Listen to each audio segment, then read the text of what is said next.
All right, welcome back to the second band of our featured artist of the week, and this is the punk rock band out of Cali, Keyno North. All right, so how are you all guys today? Doing well this weekend. So yeah, man, no complaints. How are you doing? Technical difficulties aside and pain aside, I'm doing well. I can't complain. So. Yeah, good. That's good.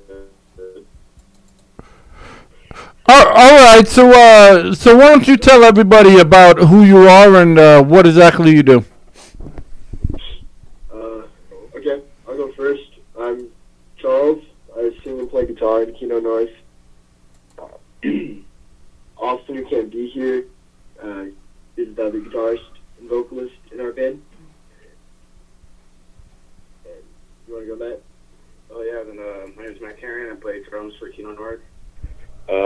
I somewhat help out with the music, so my responsibilities. You help out with everything. I'm just a drummer, man. Yeah, that's pretty much us. All right. All the music together. All right, and according to your, bio, you're a three-piece alternative rock band based in Los Angeles. In my eyes, you're a punk band. You emphasize in storytelling aspect of songwriting, and you strive to inspire and enrich the lives of the fans by writing and providing substantial, great lyrics and music with gravity and meaning. So, first I have to ask, how was the punk rock scene out in L.A.? It's kind of there. It's not booming. I mean, in LA we've got a lot of indie bands. I know a lot of people who play in great, like electronic alternative bands. A lot of like indie and acoustic stuff going on. But there are a few other really good punk bands you've had the pleasure of playing with. Really good rock bands. Some hardcore stuff. Yeah, the punk scene's kind of vanishing over here a little bit. Yeah, as far as we know, we've been searching for other acts to join up with.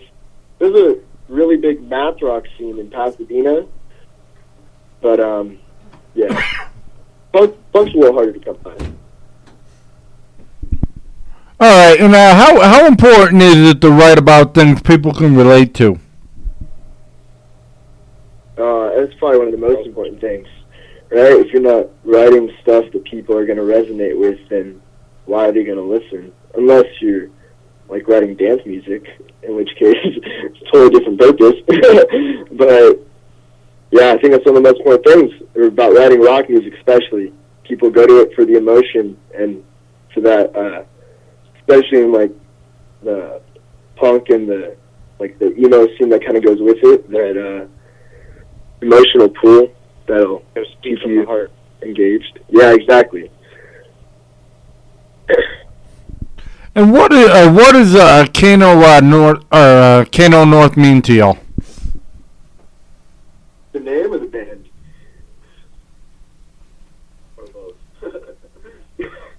Correct. And how is it pronounced correctly? Because I'm probably saying it wrong. It's Keyno North, like a key, no way Jose, and then north like the direction.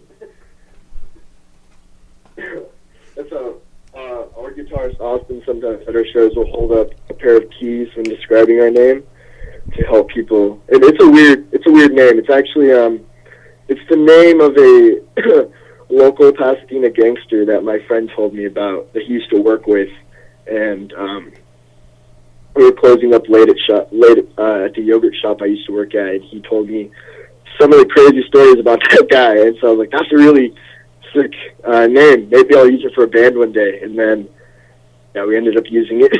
So sometimes it's hard to explain, but yeah, Keyno North. And that's what I love. I love the fact that see there's just a mentality when you hit LA and you hit punk bands. There's just that mentality. It's like very open, very smart alecky, very, very cool in my eyes. We had another band we interviewed called Cold 43. I don't know if you ever heard of them, but they're also out of LA. Oh, cool. Are they a punk band also? They are. Oh, we should probably try to hook up with them later. Yeah. The thing about them is they used to stand outside of the Warped Tour when Blink 182 was doing their thing and sell their CDs. It's crazy. That's a great marketing scheme. Yeah, I remember.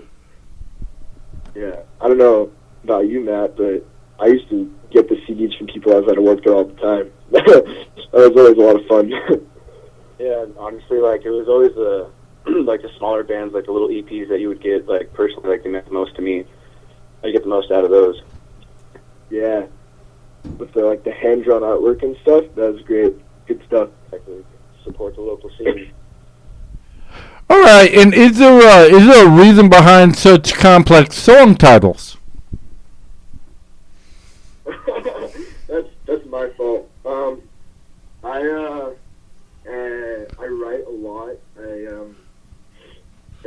I study English and mostly the creative side of writing, and so a lot of times I try to make the song title usually different from what's available in the lyrics to help contextualize what's happening in the actual song. And also, the entire album, Fractured Beginnings, is a concept album, so it's working along with this story that's weaving through all the different songs.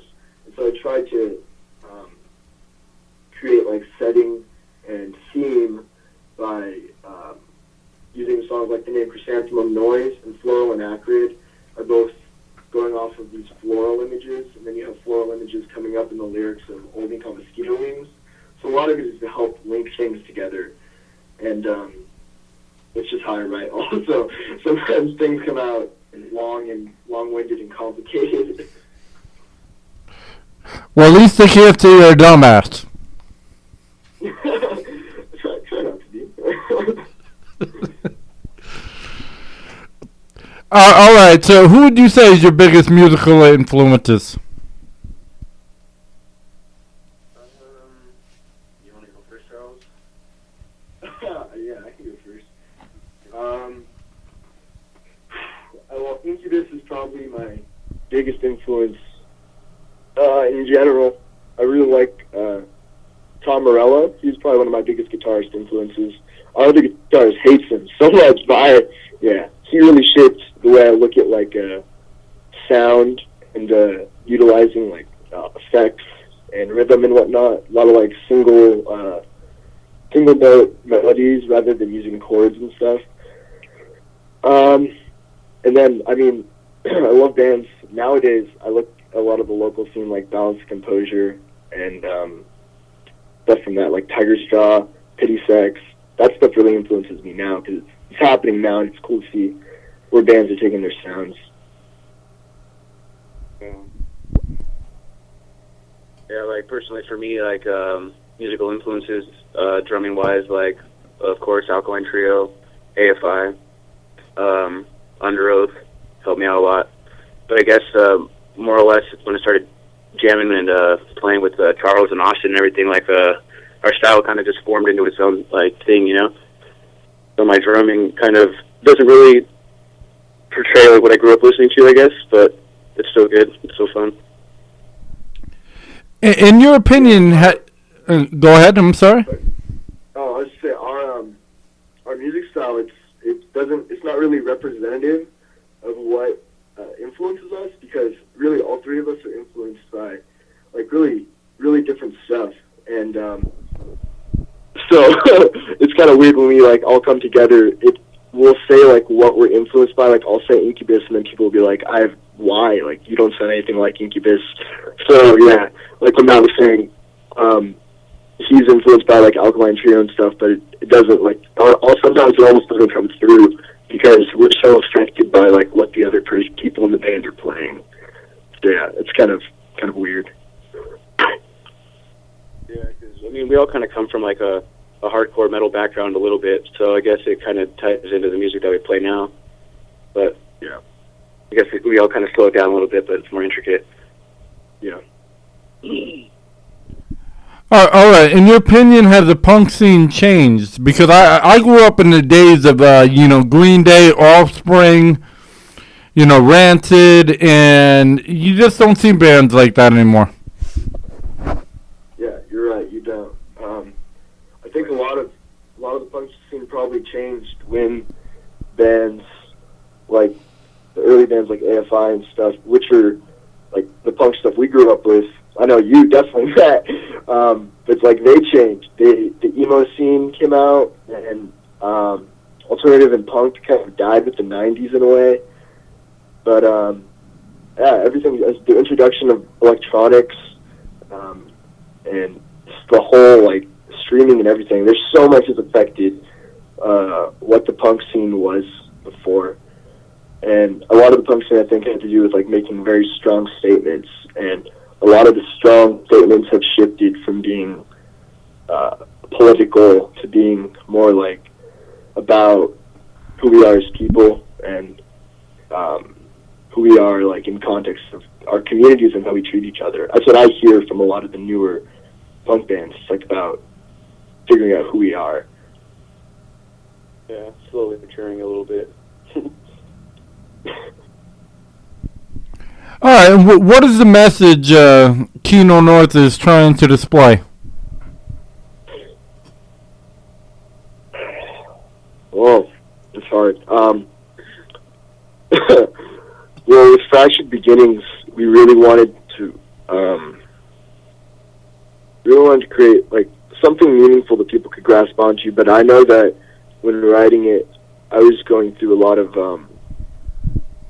hard stuff, and just like a lot of it was written in the transition period of just like coming out of high school and going to college, like lyric-wise and whatnot. So a lot of it is like, yeah, about growing up and finding out that maybe I wasn't who I was before, and then trying to figure out who I am or who we are in relation to other people, because you have all these connections and relationships that you grow up with, all these people you think are going to be in your life forever, and then all of a sudden you're out of that scene, out of that context, and you're like I was kind of floundering, and so a lot of it is exploring that, trying to figure out who I am apart from everyone else, and dealing with that idea of if I have like substance.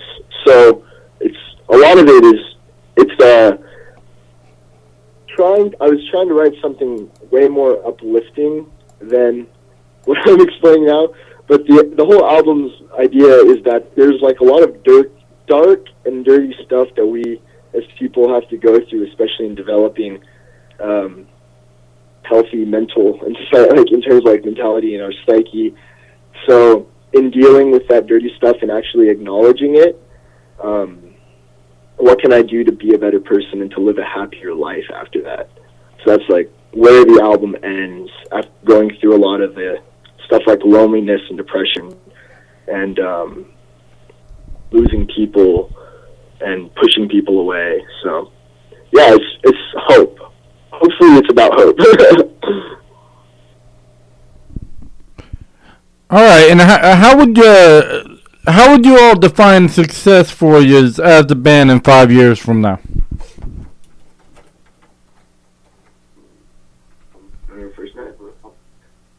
Well, yeah, I guess success for us 5 years from now. I guess with the label, touring, playing shows, acquiring a couple sponsors here and there. I mean, we all could really use them. And I don't know. I guess just playing shows for the kids and whoever's willing to listen and have fun and make a little money while we're at it. Yeah, that sounds good to me. All right. So, what would you say is your favorite song on the album so far, and why is it your favorite? Oh man, I really like Tremors. I think Tremors might be my favorite song because that's a song where Matt has some of the sickest freaking fills.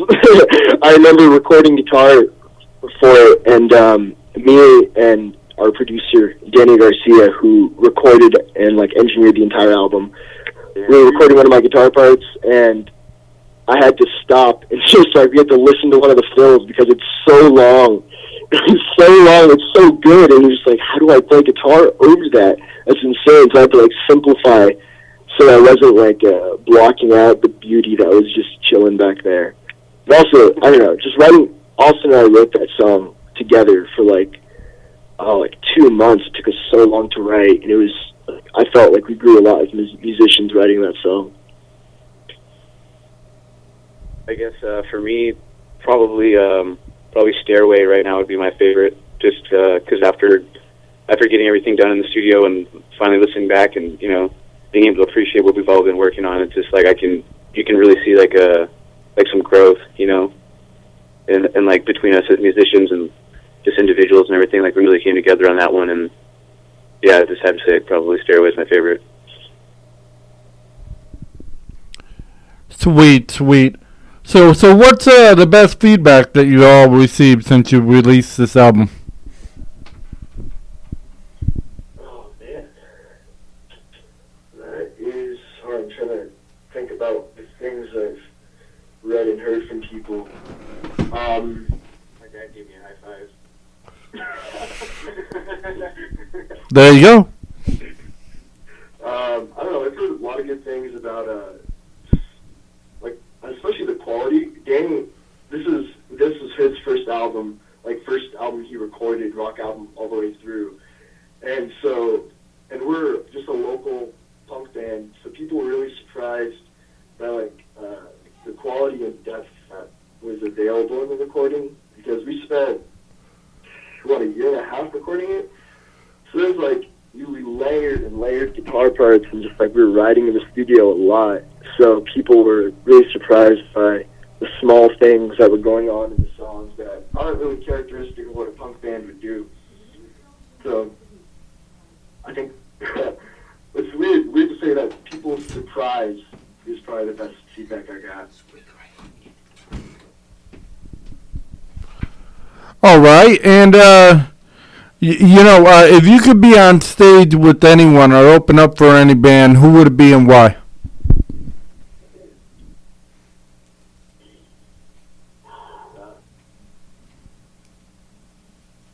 I don't know. That's kind of a tough one. There's a lot of bands that I'd like to play with. I don't know. Charles, you go for it.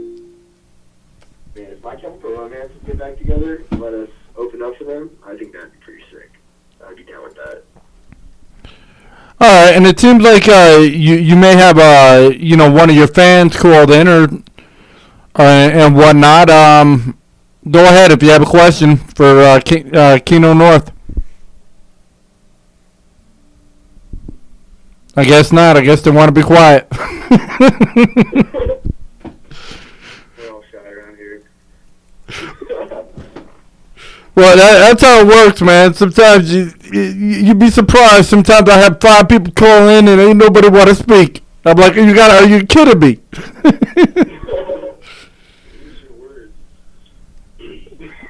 Yeah, you finally get the opportunity and you don't want to take it. So, all right, I'm doing a new thing today. It's called, bands versus bands, just to lighten the mood a little bit. And, all right, here we go. Offspring versus Nirvana, and why?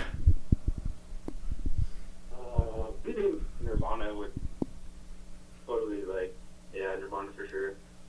I don't know, dude.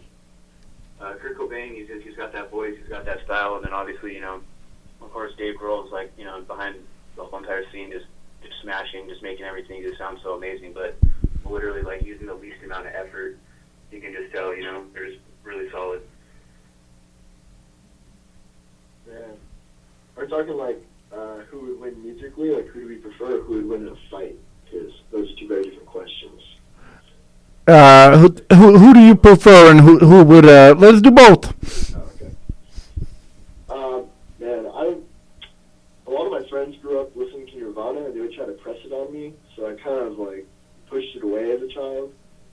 So I'm gonna say The Offspring because that's what I grew up listening to more often. And I don't know, Pretty Fly for a White Guy kind of inspired me. Taught me I could fly and still be white. So that's a beautiful message. I can't look that over. I give you a pretty tough one. Corn or Limp Bizkit? Corn all day. Yeah, corn all day. Falling away from me. Oh, I love that song. Yeah, no, Corn's sick. I saw them one time and it was insane. They had like 5 drummers on stage. It was unnecessary and beautiful. I couldn't believe it. It was great. I mean, Limp Bizkit was appropriate for the time being, but I think Korn will like always kind of live on a lot longer than Limp Bizkit. And like, and when their guitarist went to that like religious revival or something. I remember reading it in Guitar World one time. That's crazy. Band. I saw that band. The Spreaker or something like that. Yeah. You did? Yeah. All right. You all said you have a little bit of metal influences. All right. How about this one? Slipknot and Pantera. What's Pantera? I mean, Pantera's dope. You know, like they kind of started off the Slipknot kind of always a lot earlier.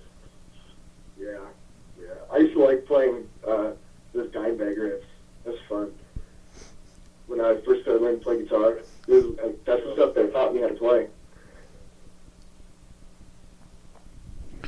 Well, no wonder why you got such different punk rips and everything. It's not traditional.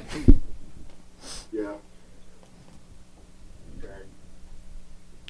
All right, let's go a little punk. Let's go old school punk. Rancid and the Misfits. Misfits all day. Again. I got that tattoo, dude. Of course you're gonna put in this. Down for the Misfits. Psycho 78 represent. I'm gonna say Rancid, man. I love Rancid. But I used to have a bassist that could play like all of their albums. He was insane. He was, man, Gavin Chapman, crazy guy. Yeah, okay. Let's do one more just for fun. Let's go Green Day versus Blink 182. Blink, forever. That's kind of a tough one, honestly. I'd probably say Green Day because I grew up listening to them and always liked them. I learned. Actually, I used to try to be a guitarist back when I was like a kid. So like, I remember like Brains Stew was like one of the first things I ever learned how to play on the guitar. So that was pretty cool for a while until I realized I'm not a guitar player. But Green Day for sure. Do you all remember that? Do you all remember that secret song they had? What's one? The one that was talking about he was all by himself. I thought that dude was sick. All right, so what can you all bring to the punk world that they've already haven't experienced? That they haven't experienced. Man, that's hard. What can you bring to the world that anyone hasn't experienced, right? It feels like everything's been done sometimes. Clean drums, solid lyrics, a little bit abstract, guitar playing a little bit, something to mix it up, not so generic and full of just straight riffs, We have a little bit of depth within our music. Yeah, I'd say, kind of like a combination of different stuff, making it almost like progressive in a way. With a positive message, though, nothing self-destructive.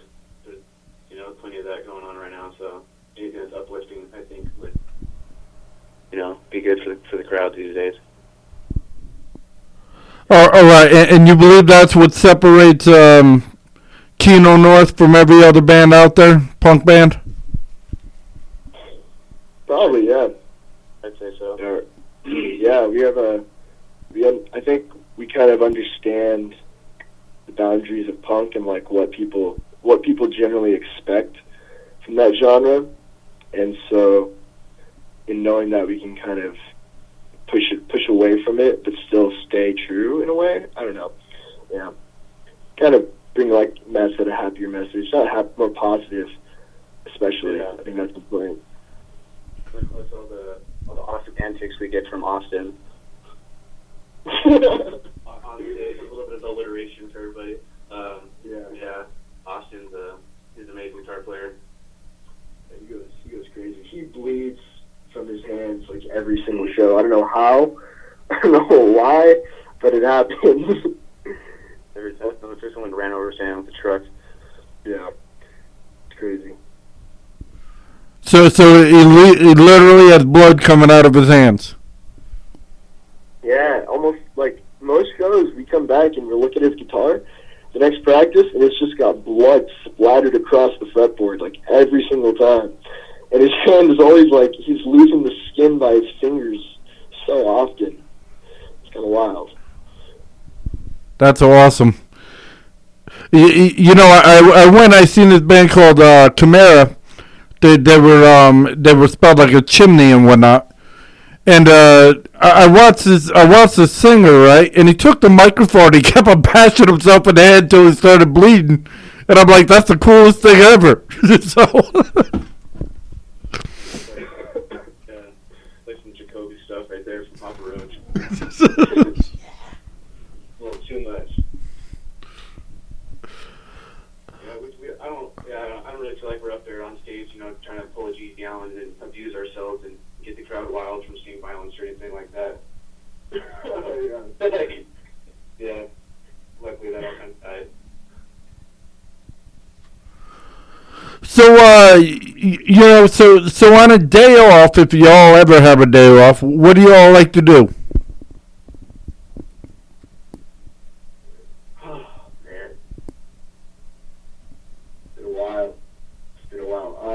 I don't know. I like to ride my bike. Read, I guess. Get ready to write some music sometimes too. Just get ready for the next thing. Yeah, I guess for me on a day off, just I like to go on a lot of drives in the mountains. So I kind of like build cars in a way, and take them up the mountains and go race for a little bit and do my thing. Try to avoid the police. So. That's my ideal day off. Just drive in the mountains as fast as I can. Los Angeles Crest Highway over here, so I'm pretty blessed.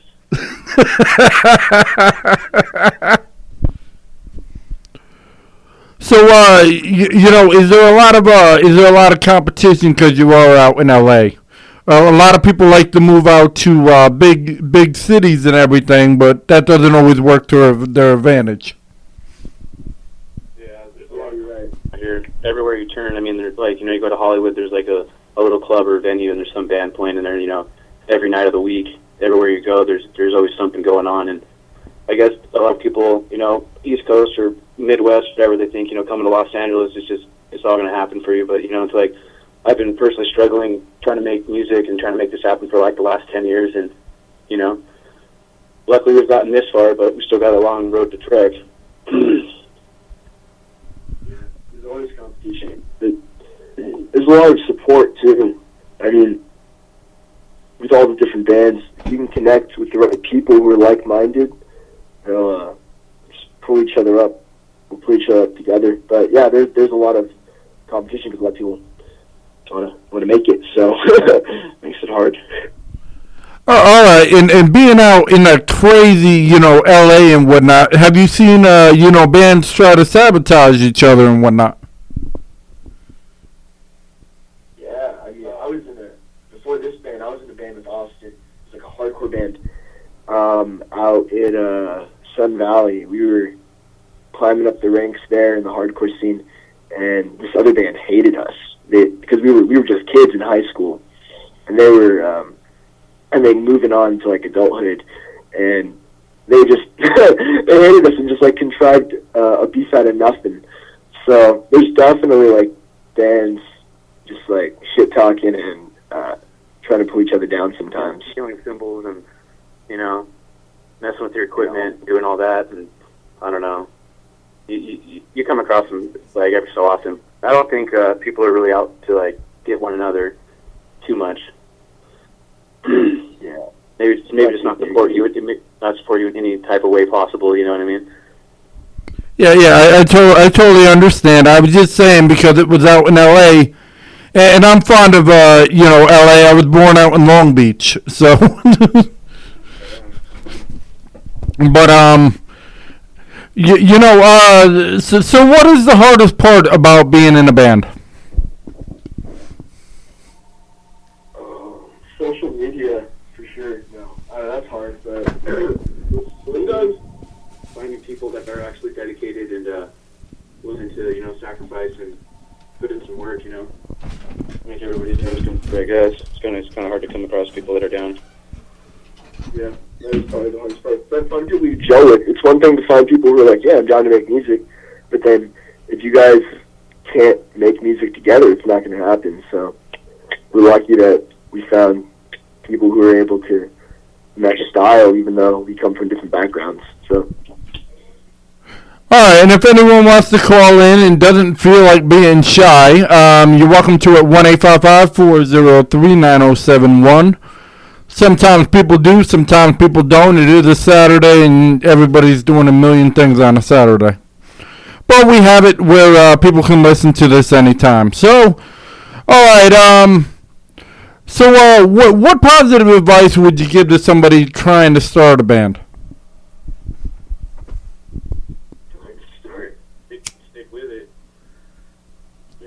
I know. Don't let things go to your head too soon. You gotta stay kind of humbled and all that. You can't let things just go to your head and think it's all just gonna come to you like that. Yeah, it's like the cliche advice is to just like keep practicing and work hard, but that's literally like what it comes down to. Is if you're not practicing with your band, if you guys aren't vibing and getting to know each other musically, it's not gonna happen. You guys gotta practice constantly. Just figure out how you connect. Yep. All right, and what would you say is the best place that you performed so far, and why?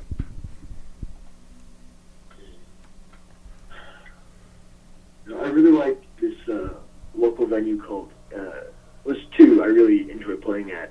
Amplify out in Hollywood. Owners are so nice. They're such great people. And No Future Cafe in Pasadena is, it's my home. So I love them. Yeah, I'd probably say Amplify was the coolest place. I think locally, like they have, I don't know, like the whole place is kind of like just really trippy looking. So yeah. All right, and would you say it's easiest to, play and perform in your hometown, or is it easier to play away from your hometown? Probably in our hometown. Just because I feel like a lot of local venues respect the fact that you're from the same place, and so sometimes it's easier to book, like especially in Pasadena or in LA, because that's our scene. So it's easier. Plus, still trying to build fan base to where we actually can go out to further cities and do all that. But as of right now, it's just stick local and build it from there. Exactly. All right. Do we have a caller? I guess not. Once again, if people want to come on, they want to listen and bounce. All right. Isn't that fun? All right. So, what do y'all have coming up this year that you want people to know about? Well, we're going to be booking some more shows. We should have a show at No Future actually coming up here in February. But we're going to be booking a lot more shows out here in LA, hopefully out in Fullerton next coming few months. Always want to promote the album we just put out. We're hopefully going to have some other content, maybe a video or something coming out with that. More music should be coming soon also. Getting on top of the merch, getting some t-shirts or some sweaters or something made so we can represent our band wherever they go.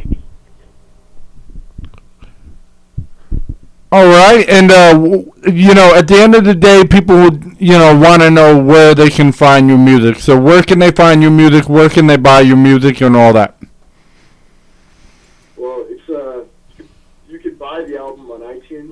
right now. It's available pretty much everywhere: Rhapsody, Spotify, Amazon. But you can also get it. We have a free download link set up at Bandcamp. So if you just search Keyno North, Keyno space North on Bandcamp, then you'll get the free download there. It comes with a digital pack with like lyrics and stuff. Sweet, and that's an awesome thing you're doing for people, you know, for those that maybe not able to afford or, you know, wait to get yourself out, you know, further, because a lot of people don't like to give anything for free. Exactly. Yeah, that was a struggle we had trying to decide how we were gonna sell the album, but you know, we're a local band, we're just starting, and we realized that we gotta make some credibility. People aren't just gonna want to. Sadly, people don't just want to, like, you know, buy the music right out the bat. They want to hear some. So we have it up for free for everyone that can't afford to maybe buy it. They've got a budget, or you just want it, and so it's there. Just want to pay for it, I guess. Yeah. You got it. You want everyone to. Where we start putting a price tag on all of our music, you know, because that kind of I think that scares people away. You know, like who are we for them to pay something like that? Not saying it's not worth paying for, but it's just some people's mentality, you know. All right, and you know, would you say it's easier or harder now to, you know, be a band in the digital era? No, I mean it's pluses and, you know, whatever, but I think kind of the whole social media, internet, all that stuff kind of, you know, put a huge damper on in the music industry.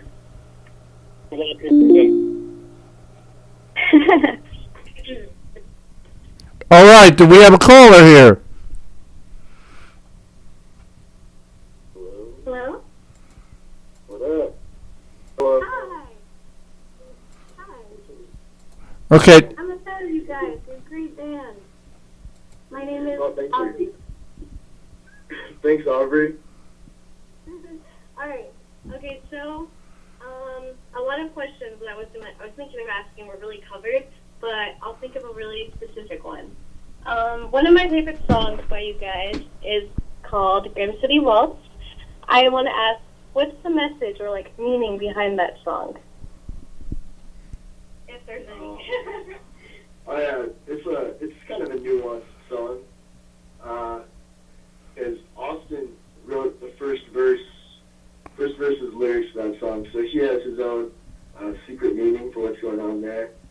And then I had to write the rest of the lyrics based off that, and then tie it all back into the album. So I think the main meaning,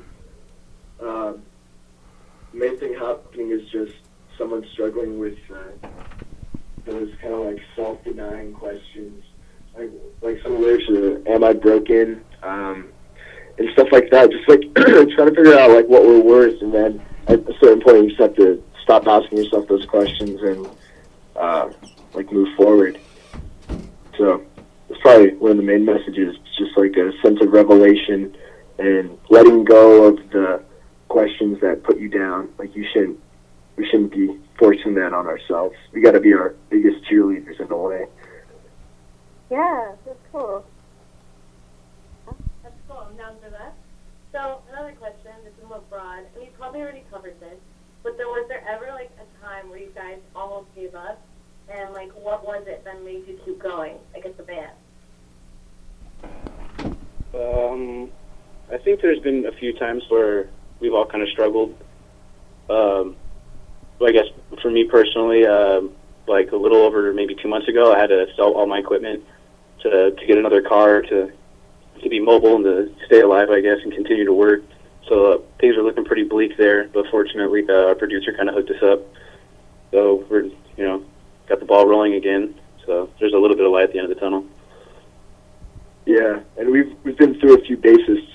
So every time we've lost one of our members, one of our bassists, we've had that, like, how are we going to get anything done now? We're missing a fourth of the band. But at a certain point, the three of us just decided that we could move forward regardless, I guess, just focus on the three of us, and we can still play. We still play shows without a bassist a lot of times, so it works out fine. We just have to set up the mix differently and acknowledge that fact that we're missing the low end. That's cool. And let's see, have you guys started writing any new music? What are your have you have any new ideas for any coming new projects or anything like that? Oh yeah, Austin and I have already gotten together and started writing some stuff, which we haven't shown to you yet, Matt. But we will. Yeah, working on some darker, probably darker, maybe a little bit maybe a little slower. I think Matt kind of describes what he wants to do is a little bit heavier, and Austin and I agree, but not heavy in the sense of hardcore stuff, but This is more heavy. slow but still heavy, just a little bit dark. Yeah, a little bit darker. I think heavier is in terms of the weight that the song is going to carry, rather than it being hardcore or metal. It's definitely going to be it's our style. We're not hardcore or metal, so. That's cool. Yeah. Looking forward to it. Thank you. Wow. Do you have any other questions? Kind of really it I have. Oh, thank you, Aubrey. We appreciate it. Thanks for calling in and asking us. Awesome. Yeah, it was cool listening to you guys. I've been to a couple of your shows, and I'm a big fan. I love the album. I think it flows really well. It definitely tells a story. It's one of those albums that you could sit there and listen to all the way through, and it just flows really well. So, yeah, there's some little praise for you. Yeah, thank you. Hopefully you have one more shows come through. Get going. All right, take it easy. Sorry, what? So take it easy. All right, see ya. Have a good day. You too. Bye. Bye. All right, well, that was cool. You had one of your fans, call in and everything, and that's what it's about. Yep. And just to let you know, unlike other radio stations out there, we don't fake any calls or anything of that sense. We always allow people to, call in whenever they want. And I let you know from the bottom of my heart that was not a prank call. I didn't even know that was coming. So. Cool, you guys. The show's very uncensored. It kind of just lets whatever it wants to happen. I appreciate that. Correct. I believe that's the way the music is intended to be in general. So, people should be they should be able to talk to bands. There's a lot of times where I'll go to a show and I'll never get to talk to a band. I mean, other than the fact that, I'm on radio. If I don't have a media pass or anything, forget about it, Yeah, exactly. It's kind of hectic after shows. Yeah, exactly. So this is an outlet where people can, when people do from time to time. All right, but is there any last words y'all want to say and get out there? Keep listening and just download the album, buy the album, and however which way you want it. Just make sure it ends up on your iPod or whatever you got, and it's playing in your car. Yeah, that's all. We just want people to enjoy what we make, because we really sure as hell enjoyed making it. It's been a long process. Really proud of the work that my bandmates and producer and everyone who so many people have contributed. We have a lot of guest vocalists on the album, so it's just something that's really close to us. It's been a long time making, so I want people to listen to it and hopefully enjoy it. That'd be great. All right. Well, it was a pleasure, guys. You all enjoy your weekend, and be sure to tell more people about Two Local Radio if you can. Will do. Thanks, Ray. And thanks to everybody who's listening, and we really appreciate it. All right. You take care.